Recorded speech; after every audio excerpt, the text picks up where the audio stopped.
Hola, ¿qué tal? Buenas noches. Esto es La Rosca, hoy con Pablo de León. ¿Cómo estás, Dani? Pablo, ¿cómo estás? Eduardo Van der Kooi ha tenido un contrato estrecho con un COVID positivo y en forma preventiva está en su casa, así que está muy bien, le mandamos un abrazo grande. Y esta noche, aquí en La Rosca para hablar de política, para hablar de, un poco la radiografía de esta sociedad a más de 200 días de pandemia, más de 200 días de cuarentena, donde, vamos a, con nuestros invitados de hoy, a tratar de medir un poco cuál es el ánimo que vivimos en la Argentina, aparte de lo que está pasando con la política en el gobierno y en el oficialismo, ¿no? Tenemos con nosotros hoy 3 entrevistados. Exactamente. Tenemos de la política Alejandro Katterberg, de Poliarquía, politólogo. Tenemos a Federico Aurelio, de Aresco. ¿Qué tal? Buenas noches. Y aparte... Vamos a hablar con Guillermo Oliveto, un especialista en consumo y titular de la consultora W. Hay mucho tema para hablar en la economía. Vos, Dani, tenés mucho también para contarnos en un rato, aparte de lo que vos decías. Hoy tenemos un gobierno que está en absoluta tensión interna. Hay una absoluta tensión interna en el gobierno.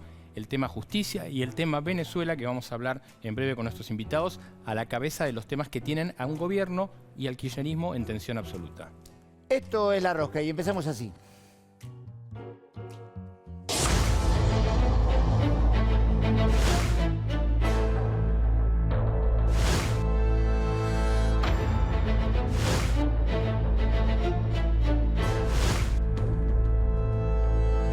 Le quiero pedir perdón al pueblo de Venezuela, a Maduro y también a Néstor y a Chávez, porque Chávez nos dio una mano cuando nadie nos daba, lo ayudó a Néstor. Estoy avergonzada de lo que hicieron ayer, avergonzada del canciller. Por eso es imperdonable desde mi punto de vista, y por eso es mi límite esta resolución, ¿no? Haber votado con el Reino Unido y no con Venezuela, que fue siempre un bastión de la defensa de nuestros derechos soberanos sobre Malvinas.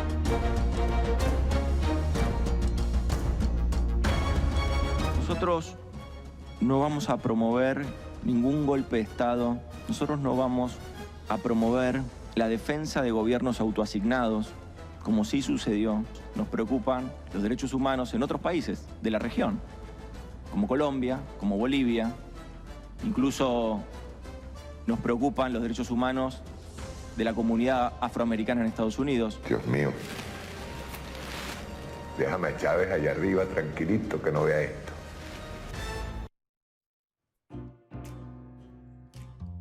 ¿Qué tal? Buenas noches, Katterberg. Aurelio, buenas noches. ¿Cómo están? ¿Bien? Muy bien. ¿Todo bien? Muy bien. Bueno, el seleccionado va ganando, ¿no? Ustedes tienen la cucaracha, ¿no? Les vamos diciendo 1-0, 1-0 gol de Messi. Seguimos 1-0 gol de Messi de penal, Katterberg, primero un poquito de 203 días de cuarentena.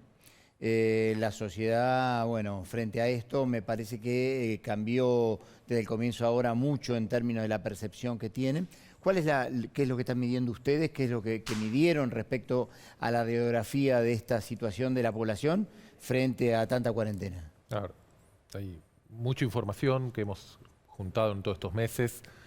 Para resumirla, es niveles de preocupación que persisten, que son muy altos, impacto económico creciente, que al principio y las primeras semanas o meses de todo este proceso no se sintieron tan fuertemente y se fueron profundizando, y un consenso que se rompió.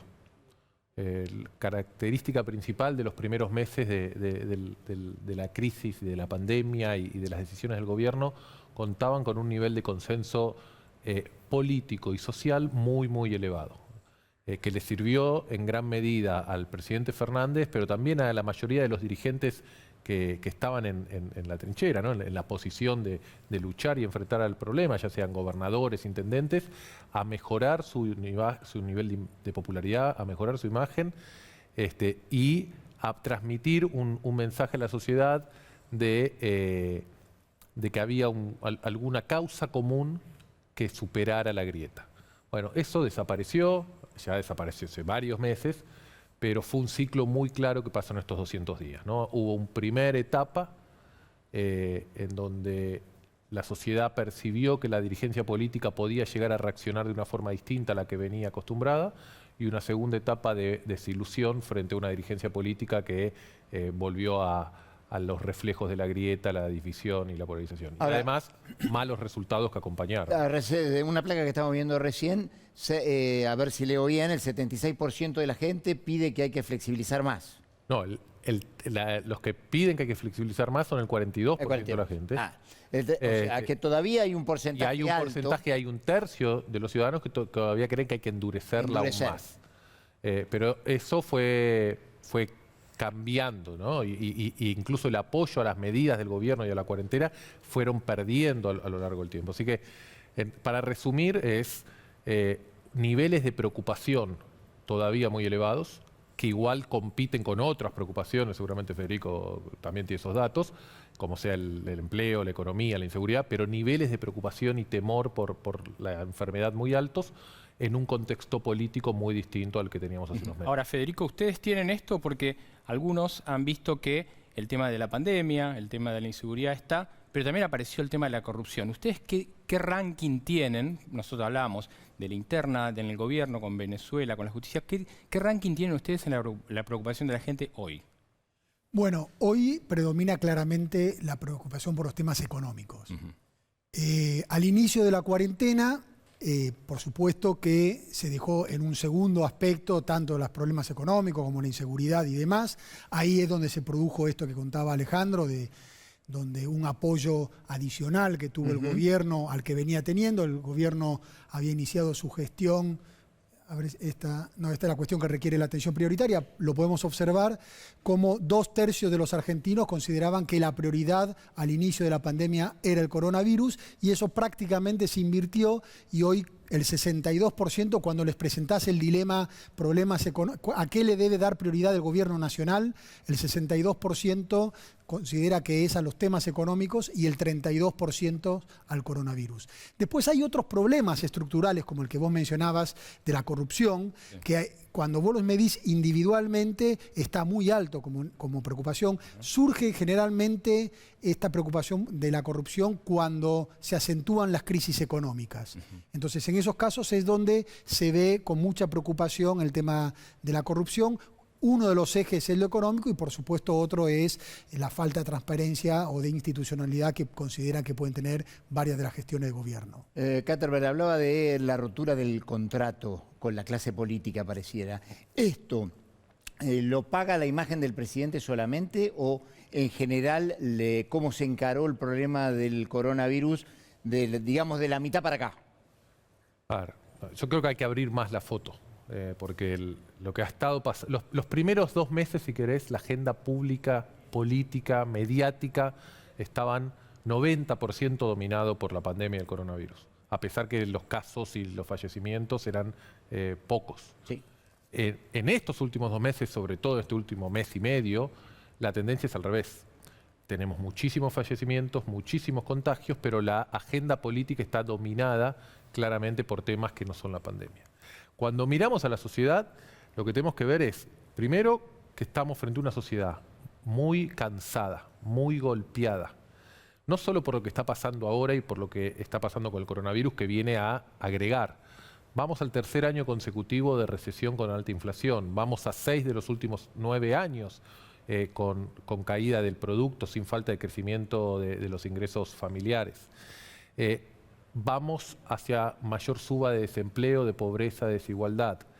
Es una sociedad, a su vez, que, como decía Federico, revive nuevamente problemas de quejas por la economía, por el desempleo, y a eso se le asuma temas de inseguridad que vemos crecientemente cómo están subiendo.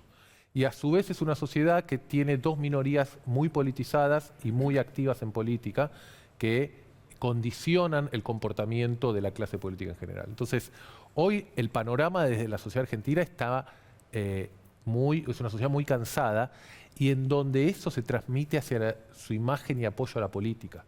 Hoy en nuestras encuestas, por ejemplo, solo hasta el mes pasado, porque todavía no terminamos la encuesta de este mes, había 3 dirigentes con más ratio de imagen positiva que negativa. El promedio de la imagen de los dirigentes nacionales está cuestionada. ¿Quiénes son esos? ¿Quiénes son? Esos tres dirigentes son el presidente Alberto Fernández, el jefe de gobierno Horacio Rodríguez Larreta y la exgobernadora María Eugenia Vidal. El promedio y la mayoría de los dirigentes argentinos hoy están en un momento de muy mala relación con la sociedad. Y la sociedad tiene una agenda y una demanda de problemas que no se condicionan con la agenda política. O sea, estamos hablando de coronavirus, estamos hablando de problemas económicos, estamos hablando de inseguridad, estamos hablando de desempleo, estamos hablando de inflación, y lo que domina el debate público, político y los medios de comunicación es la agenda judicial impulsada por un sector del gobierno, sobre todo el Cristina Kirchner y el kirchnerismo. Entonces, ese desacople entre sociedad y clase política hay que tener cuidado, porque de repente surgen protestas, surgen cuestionamientos que a veces se dicen cómo nadie vio venir esto y aparecen. Entonces hay una disociación importante entre cómo le está pasando el argentino promedio, el argentino común y cómo la clase política está atacando esos temas. Ahora, les pregunto ya como analistas políticos a los dos, ¿dónde está la imagen del Alberto Fernández moderado? El que le genera a Cristina una sumatoria de votos que le permiten ganar la elección al frente de todos. ¿Desapareció definitivamente, quedó diluida en esa imagen de un Alberto dominado por Cristina? ¿Cómo lo ven? O se lo pregunto a los dos y empiezo por Federico. Mira, la relación de Alberto Fernández con Cristina es vista con ojos muy distintos dependiendo a quién uno le pregunta. Si vos le preguntás al votante del Frente de Todos, casi el 50% del país, consideran que tienen una relación buena, que el que toma las decisiones es Alberto Fernández o los dos, y que están de acuerdo que el kirchnerismo tenga una incidencia importante en las decisiones del gobierno. Ahora, si vos le preguntás al otro 50%, consideran que el que toma todas las decisiones es Cristina Kirchner, que consideran que el gobierno no representa un Frente de Todos, sino que representa a un peronista kirchnerista, y que por supuesto consideran que el kirchnerismo debe tener poca incidencia en las decisiones del gobierno, con lo cual es una visión cruzada por la grieta.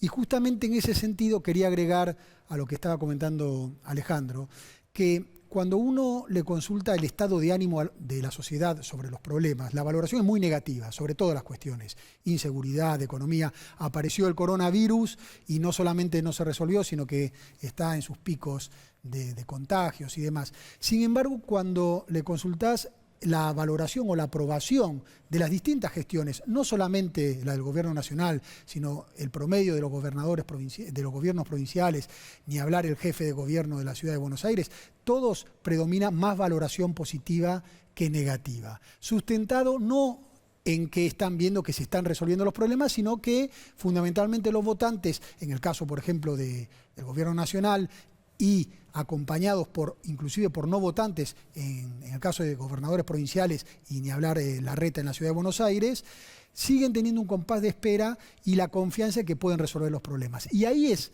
la brecha que nosotros observamos con mucha atención entre la pésima valoración del estado de situación de cada una de las áreas, inseguridad, economía, salud, porque de hecho salud es una de las áreas mejor evaluadas del gobierno nacional, pero economía, inseguridad y demás, y el acompañamiento que tienen hoy los gobiernos. ¿Qué puede suceder? Si los problemas no se resuelven, indudablemente ese acompañamiento va a ser difícil de sostenerse, y si la sociedad observa que los problemas de alguna manera se van encarando, van a poder sostener ese nivel de acompañamiento. ¿Katterberg? A ver, volviendo al punto de relación Cristina Kirchner y Alberto Fernández. Ahí, yo creo que ese es un nudo que este gobierno peronista va a arrastrar durante los 4 años de gestión. Acá hay un dato que no se puede dejar de poner sobre la mesa, que fue la expresidenta Cristina Kirchner quien eligió a dedo a quienes ocupan hoy los 2 principales cargos de mayor responsabilidad política del país, el presidente Alberto Fernández y el gobernador de la provincia de Buenos Aires, Kicillof. Entonces, esa coexistencia entre el liderazgo que tiene varias aristas, ¿no? Cristina Kirchner tiene un liderazgo en un conjunto minoritario, pero muy intenso en la sociedad. El piso de 25% de Cristina Kirchner a nosotros todavía no se ha quebrado. abro un paréntesis, Cristina Kirchner viene cayendo en su popularidad desde que empezó el gobierno. Perdió en estos 9 meses todo lo que había recuperado desde el inicio de la crisis del 2018 de Mauricio Macri, ¿no? Los últimos 2 años de Mauricio Macri, Cristina Kirchner había recuperado y en estos 10 meses perdió todo lo que recuperó, cierro el paréntesis, pero aún no quebró su piso histórico de 25% de núcleo duro que la apoya de cualquier forma. Entonces, con ese núcleo de 25% de apoyo duro, que es un apoyo que, como dice Federico, sostiene al gobierno, sostiene a Alberto Fernández, pero podríamos decir, le pertenece a Cristina Kirchner. Y además de eso tiene cuestiones de poder formal, control del Senado, control en gran parte de la Cámara de Diputados, control en sectores claves del Poder Ejecutivo. Sí. Entonces, hay todo un entramado que hace que se generen dudas en la sociedad, en los tomadores de decisión, en los empresarios, en los inversores de afuera, en los gobiernos de afuera, sobre cómo se toman las decisiones en Argentina. Sí. ¿Quién tiene la última palabra? ¿Con quién se debe hablar al final para que algo ocurra? ¿Con el presidente Alberto Fernández o con el vicepresidente Cristina Kirchner? Y mientras eso no esté resuelto, es muy difícil pensar que va a haber algún proceso de recuperación consistente y de crecimiento consistente mientras no esté claro esto y todas las inconsistencias que ustedes mostraron en las placas del principio, ¿no? Sí, y aparte de eso, bueno, se nota muy claramente en el mercado cambiario del dólar, que después vamos a hablar, pero quería preguntarle a Aurelio, digo, también se rompió en la crisis de la cuarentena y en el coronavirus y en esto de que es el andar del gobierno, por lo menos de las necesidades de la vicepresidenta en materia de avanzar sobre la justicia, también se rompió lo que al principio parecía Alberto Fernández, decir, bueno, voy a trabajar con la oposición, ¿no? Y esa idea de que había, bueno, la posibilidad de un acuerdo entre gobierno y oposición en Argentina. Sí, el inicio de la pandemia, el miedo al coronavirus había generado un apoyo adicional al gobierno nacional del no votante que no lo venía apoyando desde el inicio de la gestión. Y ahí el gobierno tuvo una oportunidad de sostener un espacio más amplio de apoyo y demás, que lo fue perdiendo a lo largo de los meses siguientes y que hoy, si bien sigue teniendo un nivel de apoyo importante de algo más del 50%, está compuesto principalmente por su votante. Es decir, que tiene la dificultad de cruzar la grieta. La grieta lamentablemente no se quebró, sino que se suspendió durante algunos meses de pandemia y ahora retomó con la misma firmeza que había antes de la pandemia. Ahora, les pregunto un elemento que apareció en la Argentina y que vuelve a aparecer este lunes, que es los banderazos. Los distintos feriados desde marzo han empezado a mostrar un elemento. ¿Eso es todo Juntos por el Cambio, motorizándolo con la figura de Macri, con la figura de Patricia Burch, incluso de Larreta? ¿O hay otro elemento político nuevo más parecido al que se vayan todos y a ese tipo de enojo?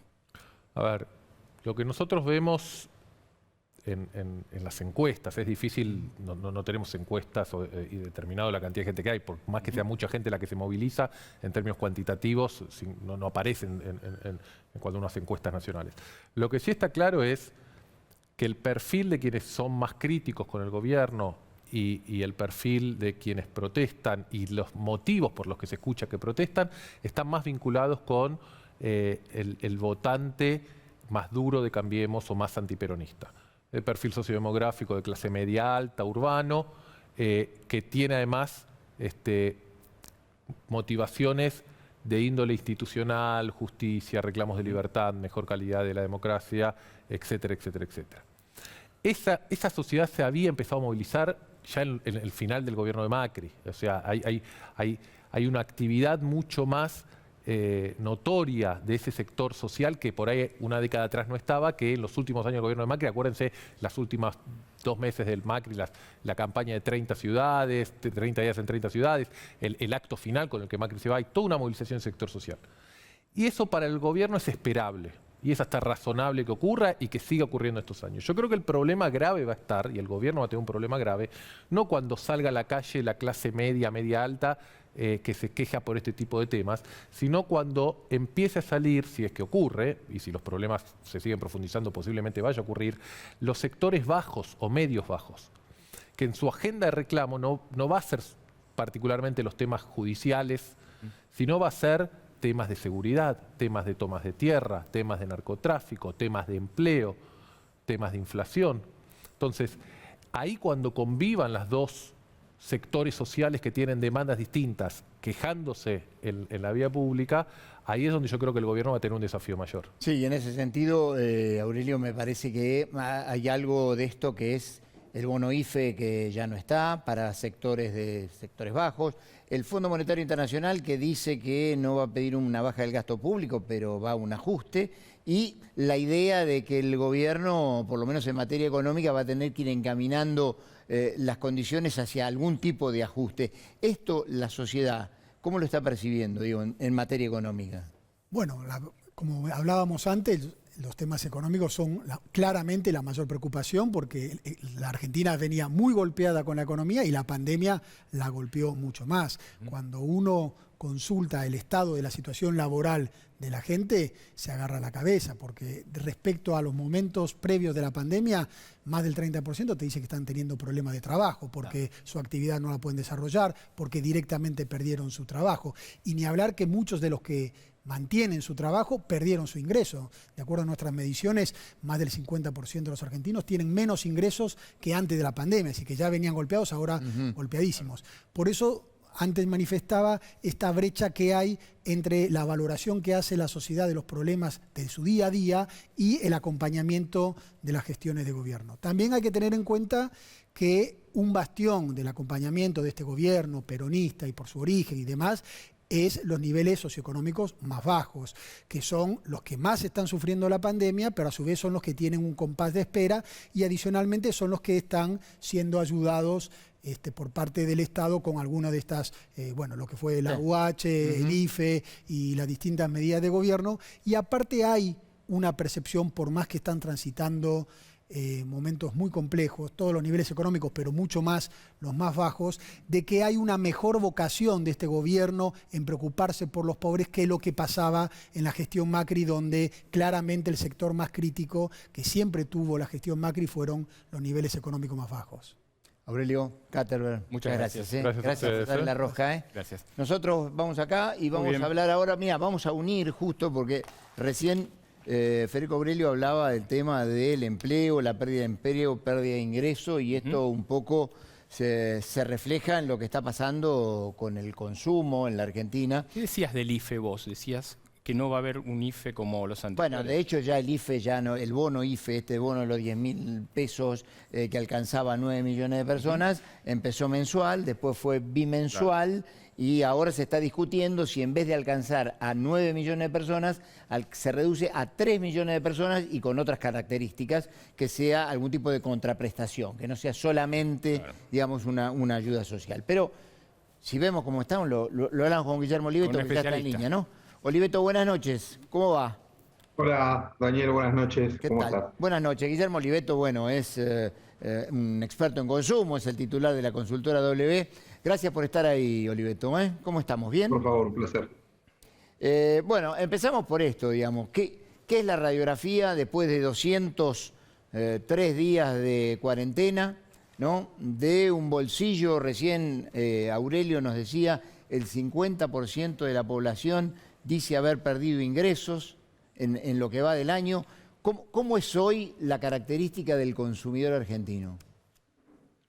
Mira, Daniel, yo creo que ahí hay que repasar primero los números oficiales, ¿no? Si uno compara los datos que acaba de publicar el INDEC sobre el ingreso familiar en el segundo trimestre contra la inflación acumulada, comparando también anualmente, lo que ves ahí es una reducción del poder adquisitivo de las familias del 11%.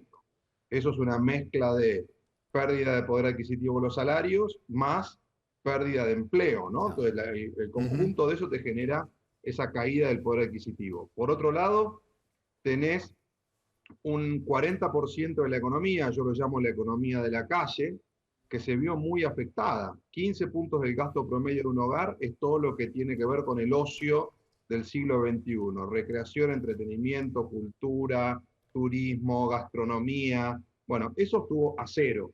Después tuviste 15 puntos, 14 puntos que es transporte, eso estuvo bastante acotado, y otros 10 puntos del gasto que están vinculados a indumentaria y a cuidado personal. Bueno, todo ese mundo estuvo fuera de las posibilidades, con lo cual, durante la cuarentena se provocó una especie de efecto ilusorio de poder adquisitivo, que aunque perdieras ingresos, de todas maneras mucha gente sentía que el dinero le rendía más, salvo que fueran los que estaban afectados en esos sectores. Entonces, el impacto de la cuarentena fue muy desigual, pegándole muy duro a todo el mundo de la vida en la calle, digamos, de lo que necesita circulación, y conteniendo a lo que fue todo lo que podía llegar al hogar. Y eso sucedió hasta, te diría, más o menos el mes de junio, julio, donde ahí ya se empezó a notar que una cosa y la otra se juntaban con la placa que estamos viendo, que es el empleo, digamos, porque si vos tenés un 40% de la economía muy afectada, por más que el otro 60% estuviera medio a salvo, digamos, porque todo el mundo estaba en la casa, en algún momento una le pega a la otra. Bueno, ¿cuál es ese puente? El puente es el problema del empleo, porque naturalmente cuando una parte se cae, empieza a generar impacto en los puestos de trabajo, que es un poco lo que recogían las encuestas de opinión y lo que veíamos recién en los datos del INDEC. Ya estás en el peor desempleo desde el año 2005, y con un dato adicional que es que hay 4 millones de personas que salieron directamente del mercado de empleo, fundamentalmente porque lo pudieron sostener por el IFE y porque además sus sectores probablemente estaban cerrados y no tenían incentivo a salir a buscar trabajo. La pregunta del millón es, cuando esa gente vaya a buscar empleo, si lo va a conseguir. En la hipótesis más negativa, que es que ninguno lo consiguiera, bueno, y volvieran a buscar, con lo cual volverían a contarse dentro de la población activa, tendrías una tasa de desempleo que sería la peor de la historia, 29%. Sí. Bueno, por supuesto, creemos que eso no va a pasar, pero aunque suceda algo en el medio, entre el 13% que tenés hoy y 29%, a lo mejor estamos yendo a una tasa de desempleo de 18 Oliveto. O de 20 puntos, que de todas maneras sería altísima. Entonces, creo que ahí está el nudo del problema que tenemos por venir en la Argentina, ¿no? Oliveto, recién Daniel hablaba del tema del IFE, que eso va directamente a sectores bajos fundamentalmente, y hay otras ayudas que ha dado el gobierno, pero me pregunto cómo es el consumo en los sectores medios. Voy a poner ejemplo, ¿no? Las peluquerías, hablábamos de que estaban cerradas, cuando abrieron hubo como un boom, pero hoy los peluqueros te dicen, la gente que al principio vino, hoy no viene, hoy empezó a achicar el gasto en esto. ¿Cómo está comportándose ese consumo en los sectores medios que no está recibiendo ayuda fundamentalmente del Estado? Bueno, ahí, Pablo, creo que está claro que la clase media va a ser la más afectada por esta crisis. ¿Por qué? Porque una muy buena parte de esa clase media es la que necesitaba poder prestar su actividad para poder tener un ingreso, es la que está vinculada a los servicios. Hay muchos autónomos, hay muchos monotributistas. Bueno, todo ese grupo es el que está claramente más afectado por las restricciones. Yo digo que la discusión de si es pandemia o cuarentena, son las dos cosas. O sea, en algunos sectores, por ejemplo el turismo internacional, si vos hoy abrieras, con el nivel de contagio que tiene la Argentina, difícilmente vinieran muchos turistas internacionales. Ahora, el comercio, claramente la cuarentena. Si vos abrís y a los restaurantes primero les permitís el takeaway, después le permitís tener mesas en la calle, y después le permitís las terrazas, y después le permitís con aforo tener una cantidad de público, bueno, cada apertura van facturando un poco más, entonces van recuperando una parte de lo que perdieron. Lo mismo las peluquerías. Ahora, pensá que hay sectores, Pablo, que hoy están cerrados todavía, como los shopping, que se habla de que tal vez podrían abrir en la próxima etapa del confinamiento, pero estuvieron cerrados desde el 20 de marzo. Claro. Estamos hablando que ellos pensaban más o menos abrir en junio, y estamos a 10 de octubre. Sí. Entonces, en algún punto el impacto es innegable. Digamos que una economía donde el consumo pesa el 70% y el propio gobierno nacional te pone en el presupuesto nacional que envió el Congreso que va a caer 12%, suponer que no se va a ver afectada la microeconomía o la economía real. Parece que en algún punto esta es una crisis que se subestimó y que ahora empezamos a ver. Sí. Sí, sí. Y aparte, bueno, recién hablabas del empleo, digo, me parece que en estas 48 horas impactó una foto de la gente buscando trabajo en un restaurante de Wilde, ¿no? Donde se buscaban 15 puestos de trabajo y hubo más de 1000 personas buscando y haciendo la cola y tratando de conseguir empleo. Pero me parece que está todo muy fragmentado, ¿no? Como en otras áreas de la sociedad argentina. Y hay un elemento que a los efectos del consumo, y en una Argentina que vino ahorrando en dólares con muchos años, digo, hoy con un dólar paralelo, con un dólar blue de 158 pesos, hay quien dice, bueno, che, vendo los dólares y pinto la casa. ¿Se está dando eso del dólar ladrillo, eso de que se venden dólares en el paralelo para construir algo o para, no sé, para refaccionar una casa o para pintarla? Sí, Daniel, mira, los argentinos son expertos en crisis, para empezar, y por otro lado son expertos en leer ventanas de oportunidad. Está claro que hay muchos argentinos que en distintos precios, pero cuando se podía, compraron muchos dólares, y hoy empiezan a ver que, por ejemplo, el costo de la construcción es el más bajo en la historia de la Argentina, medido en dólares blue, ¿no? Y cada vez que sube un poquito más el dólar, todavía más bajo. Entonces, vos lo que te encontrás hoy es con un boom de ciertos bienes que sobre todo pueden ser en general comprados por algunos de ellos sectores de clase media alta y clase alta, como por ejemplo lotes en barrios privados o en countries, que están apuntando a construir barato y aparte ir al verde, al sol, al aire libre, presumiendo que, por lo que estamos viendo inclusive en Europa, el proceso todavía le falta un rato, ¿no? Bill Gates dijo esta semana que vacuna recién, tal vez, segundo semestre del 2021 esté más o menos funcionando. Entonces, eso por un lado. Y por otro lado, vos tenés ya, hoy volvió a salir el índice Construya, el de septiembre, otra vez positivo interanual fuerte, casi 19% de crecimiento. Ya van 4 meses que todos los insumos para la construcción crecen interanual, que casi nada crece interanual en este momento en la Argentina. Cuando vas a los datos de construcción del INDEC, que tienen un mes más atrás, el último dato publicado es de agosto, te encontrás con crecimientos fuertes en ladrillos huecos, en pinturas y en cerámicos y pisos, ¿no? Entonces estamos hablando de alrededor de entre 15 a 25% de crecimiento también en unidades interanual. Conclusión, ¿qué está haciendo la gente? Hoy está poniendo su dinero en lo más valioso que tiene, que es su casa. ¿Por qué? Porque es el lugar donde estuvo durante mucho tiempo y donde además piensa que va a estar durante bastante tiempo por delante. Entonces está mejorando eso, arreglando, se encontró con problemas que no sabía que tenía, como que le faltan espacios, hay cosas que dice, bueno, se rompieron en el camino de estar todos en casa todo el tiempo. Convengamos que la cuarentena es un fenómeno muy particular, muy raro, muy surrealista en un punto, ¿no? Y eso cambia muchos patrones de consumo. Oliveto, ¿y entonces qué nos espera con la medición de la pobreza, ¿no? Porque realmente viendo el análisis de la situación del consumo, esta cuestión de cómo va a seguir el IFE, que yo le consultaba recién a Daniel, digo, ¿qué nos espera para los próximos guarismos de la pobreza en la Argentina? Pablo, lamentablemente es difícil que nos esperen números mejores que los que tenemos hoy, ¿no? Porque todavía parecería que a la situación actual de crisis económica o de recesión les falta terminar de plasmarse, ¿no? Creo que el gran elemento acá a evaluar, y que hoy no es menor, es que vos tenés al sector que podría generar empleo con mucha desconfianza, con la inversión en pisos históricos también. Entonces la pregunta del millón es, ¿quién le va a dar trabajo a esas 4 millones de personas que salieron del sistema?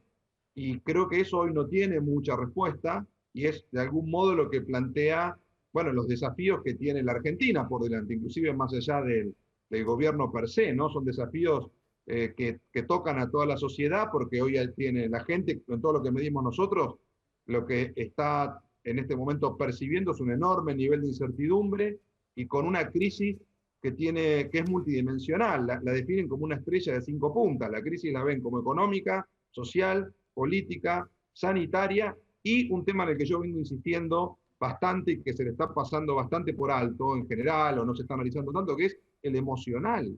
No olvidemos que la gente viene de estar 7 meses en confinamiento, y esto ha impactado de una manera muy fuerte en el estado de ánimo. Entonces también es difícil recrear un estado de recuperación cuando tenés a la gente cansada, hartada, agobiada, abrumada, digo, una cantidad de sentimientos todos muy opresivos, ¿no?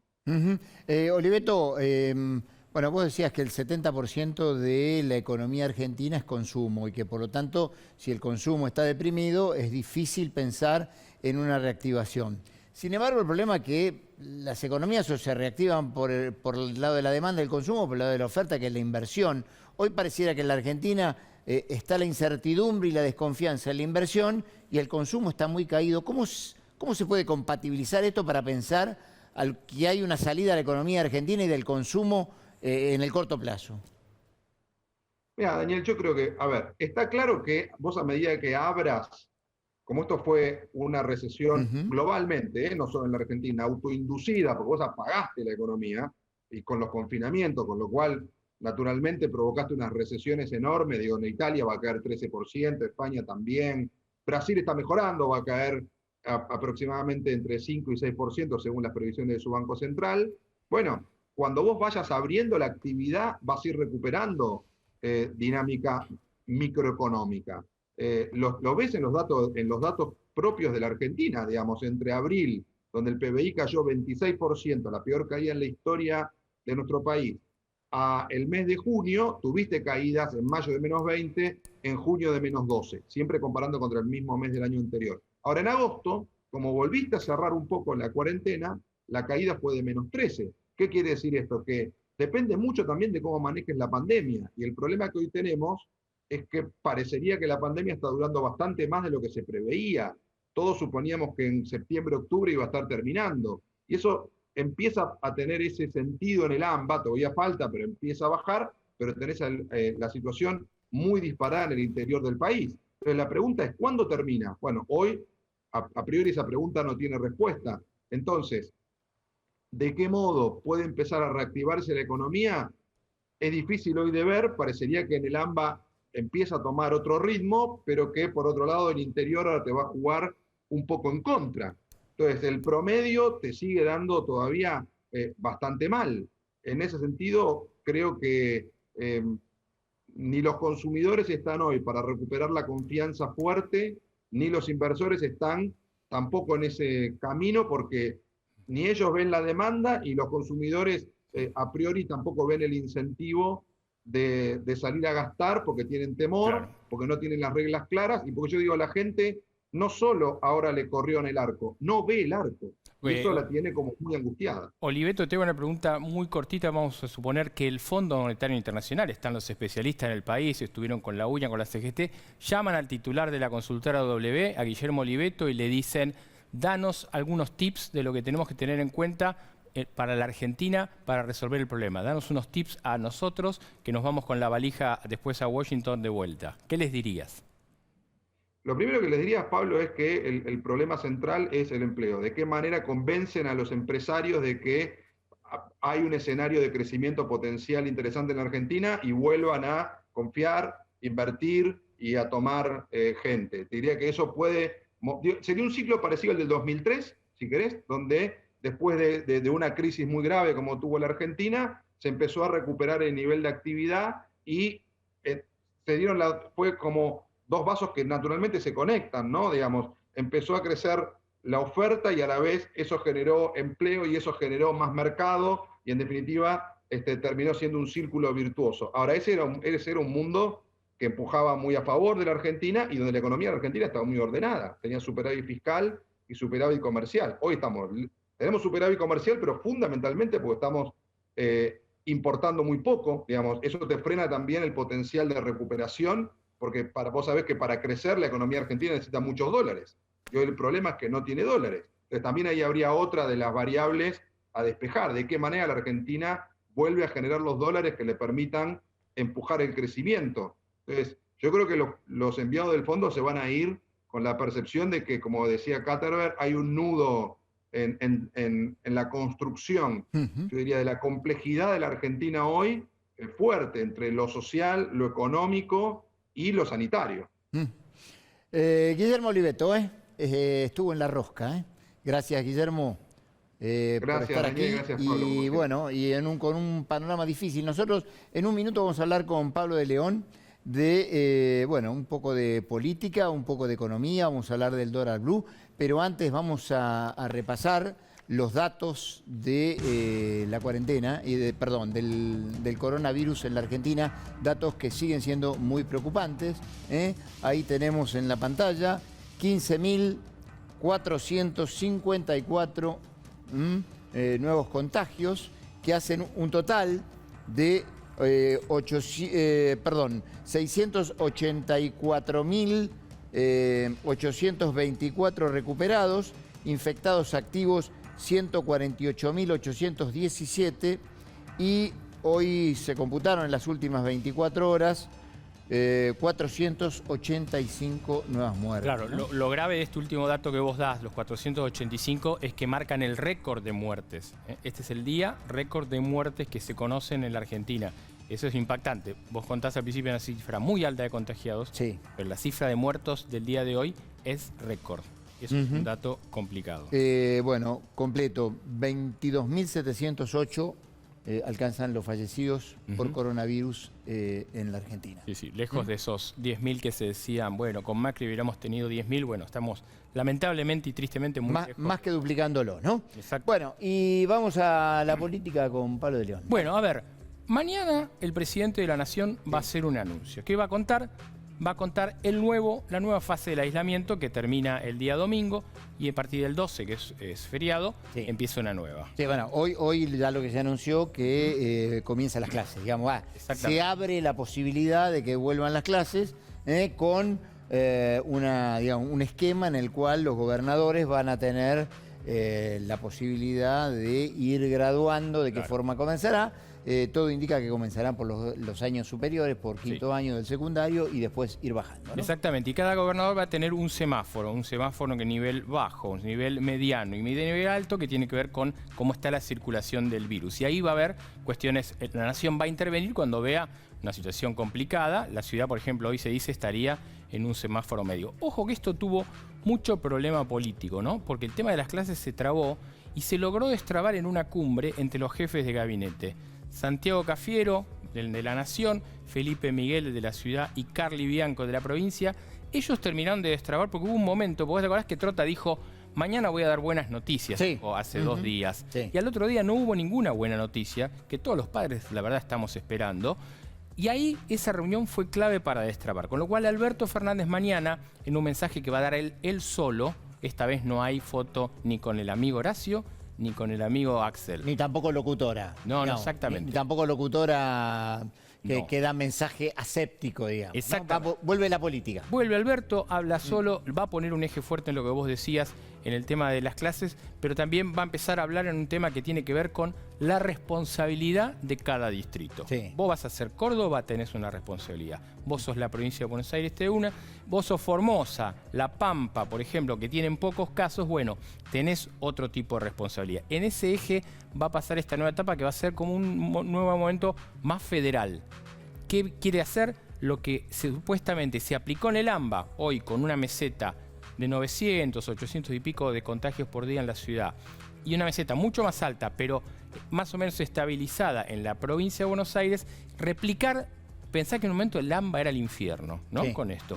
Hoy quieren replicar en el interior lo que pasa acá. Por eso ahí va a haber un tema de que la ciudad quiere abrir un montón de disciplinas ya desde el día martes, y la provincia quiere esperar una semana más, porque quiere ver que se le termine de bajar la curva y subir. Sí. Déjame decirte algo que tiene que ver con algo que vos le preguntabas a Oliveto. Disciplinas que están cerradas y que se quieren abrir. Te da una sorpresa.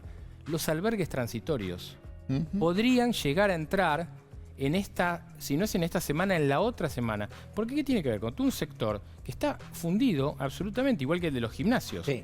Que los gimnasios también están esperando una respuesta. Hay algunos gimnasios que han comenzado a abrir, ¿no? Sí. De a poquito, digamos, con Sí. gran distancia, con mucha menos máquinas, con mucha menos gente, pero empezaron un poquito a abrir, ¿no? Bueno, el tema es que los shoppings, eso también lo mencionaba... Por eso está pendiente. Eso se va a venir, con restricciones, hasta restricciones como cómo vos subís y cómo vos bajás, cómo vas vos por un pasillo y cómo te movés por el otro para no contagiarte. Bueno, los shoppings van a tener buenas noticias y los restaurantes también tendrían noticias de que vos puedas ingresar al restaurante, no solo las mesas afuera. Vos fíjate, todo este tiempo había mesas afuera, pero vos ibas y te morías de frío algunas noches, como hasta el propio fin de semana pasado, y estaban desconsolados porque fue muy feo el tiempo para tener. Bueno, habría noticias en el cual vos podés estar adentro, súper bien distanciado, súper bien ventilado. Esa es una novedad importante para el sector gastronómico.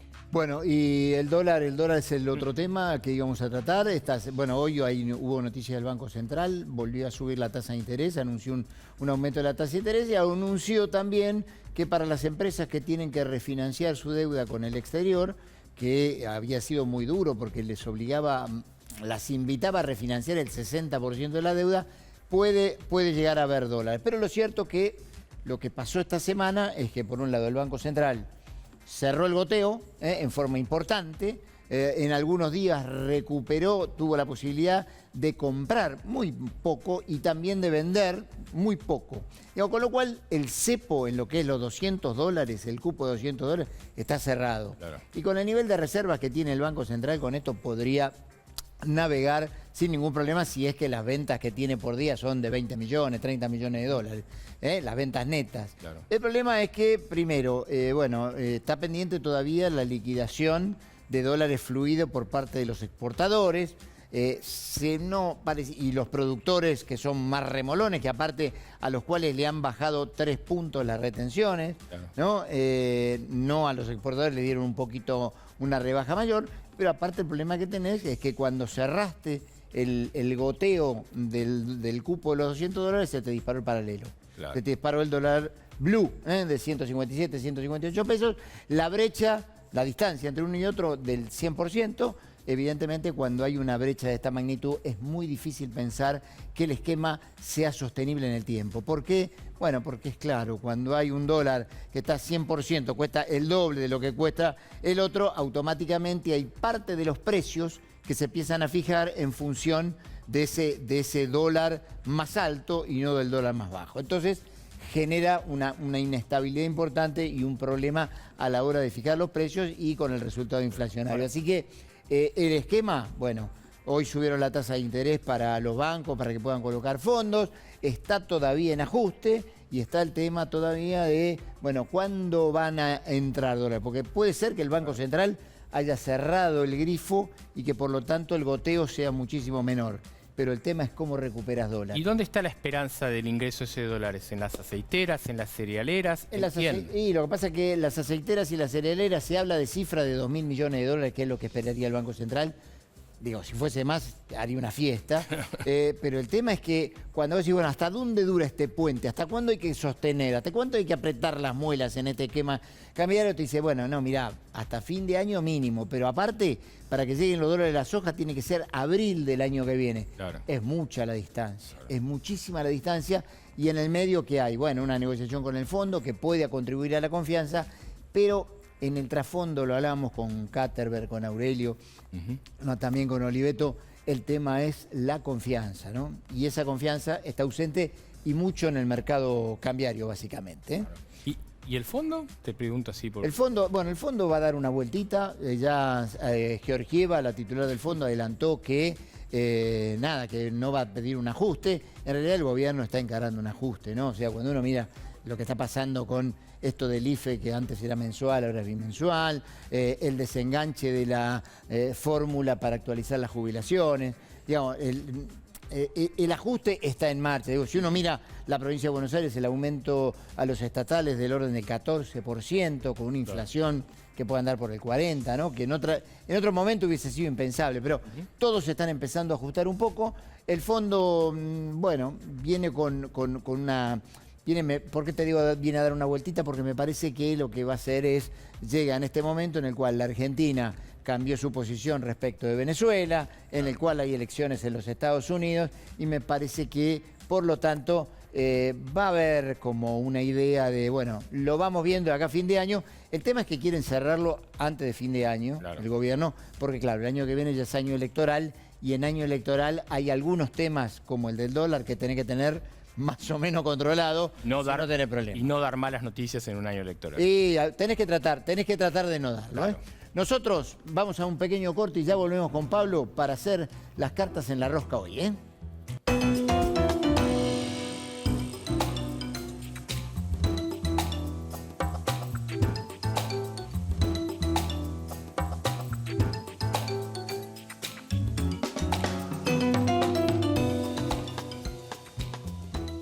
Y seguimos en la rosca, y hoy que está Pablo vamos a jugar las cartas. ¿Eduardo estará en la casa con el mazo? Eduardo está, sí, está orejeando, Estas son las cartas de la rosca.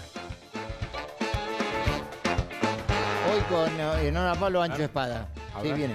Sí. ¿Sí? ¿Te tenés fe? Sí, no, 4 de copas. No. ¡Opa! 4 de copas. 4 de copas. Daniel Goyán, ministro de Salud bonaerense, Don Goyán, bueno, la viene peleando en la pandemia duro. El 4 de copas porque, bueno, un concepto realmente tremendo, porque tuvo así como la gentileza de decir que a pesar de las protestas y que si a los que son opositores, bueno, igualmente, si llegan a tener problemas con el coronavirus, igualmente van a ser tratados. Claro. Es lo mínimo que uno podía esperar, ¿no? Sí. Claro, un funcionario de la salud, ¿no es cierto? De la democracia de salud y aparte en una democracia en la cual porque alguien proteste o alguien sea de la oposición no vaya a ser tratado por el sistema de salud bonaerense, realmente sería tremendo, ¿no? Exactamente. 4 de copas, vaya para don Goyán, ¿eh? Con respeto, ¿eh? Claro, sí. ¿Qué vendrá ahora? A ver, vamos a ver. Vos te tenías fe con el ancho espada. Ancho espada. Sí, ancho espada. Vamos todavía. No, sí, no podemos dar un 4 de copas. Bueno, estamos... Otro 4 de copas. Leopoldo Moró, diputado nacional. Sí. Mira, ¿qué pasó? Después del lío que se armó porque Vanessa Siley le presentó un pedido de juicio político a Rosenkrantz, el titular de la Corte, salió Moró a calmar las aguas, no, a pegarle a toda la Corte. La Corte está agotada, la Corte está desprestigiada, está jugando al truco. Pero aparte, tremendo, digo, con Maqueda, diciendo, planteó con el doctor Maqueda, que está en la Corte Suprema de Justicia, planteó cuanto menos que era una especie de ñoqui, que estaba haciendo la plancha en la Corte. Que está en una zona de confort, justamente al más cercano, y a Elena Hayton de Nolasco también le dijo cosas increíbles. O sea que dirigieron a Moró, calmar las aguas, bueno, precisamente no hizo eso, por lo cual el 4 de copas se lo... Claro, la pregunta es si sabe algo de cómo puede llegar a fallar, qué puede hacer la Corte la semana que viene, con el tema de los 3 jueces que la vicepresidenta quiere mover, Bertuzzi, Castelli y Bruglia, y por ahí Moró tenía alguna información adicional, ¿no? Que no lo manden a tratar de hablar con la Corte porque no es el indicado. 4 de copas para don Leopoldo, vaya nomás, ¿eh? Bueno, ¿qué viene ahora?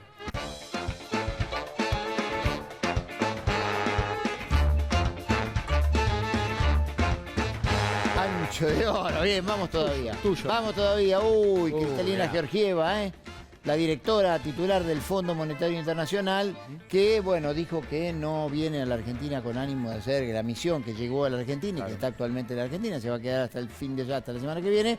No tiene la intención de generar un ajuste, que el Fondo Monetario Internacional no está pensando en un ajuste para la economía argentina, y esto, bueno, en la voz, ¿no?, de la titular del fondo, más allá de lo que pueda llegar a ser la negociación, veremos, pero vaya un ancho de oro para dona Georgieva, ¿eh? Que va a ser dura, ¿no? Sí, como siempre, el fondo es más allá de los funcionarios que tenga arriba, ¿eh? Exactamente. Bueno, Pablo, gracias, ¿eh? Gracias a vos, Dani, un placer. Nosotros nos vemos el jueves en La Rosca, todos nosotros aquí. Gracias, chau.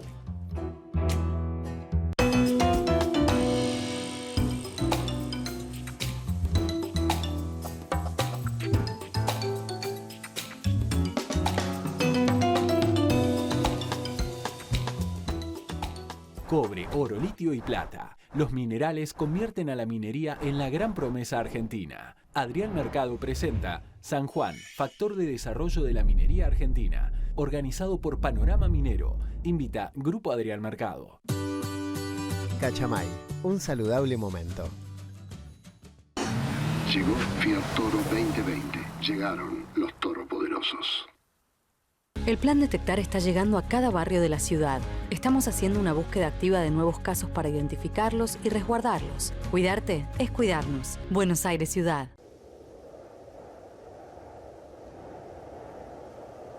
En Santander, nuestra misión es contribuir al progreso de las personas y de las empresas. Ingresá a santander.com.ar y conoce nuestras acciones de banca responsable. Queremos ayudarte. OSPE, Obra Social de Petroleros.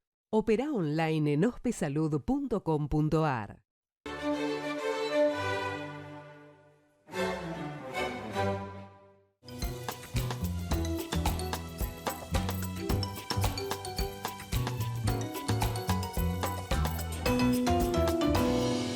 Grupo Insud. Alentamos la vida. www.grupoinsud.com.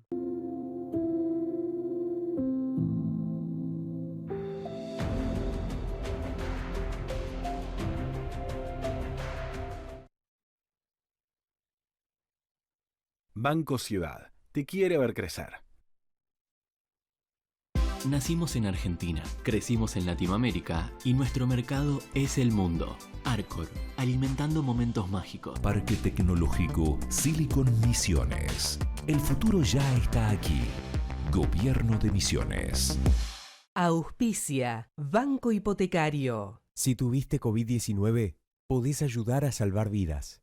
Dona tu plasma. Legislatura de la Ciudad Autónoma de Buenos Aires. La Estampa Ristorante.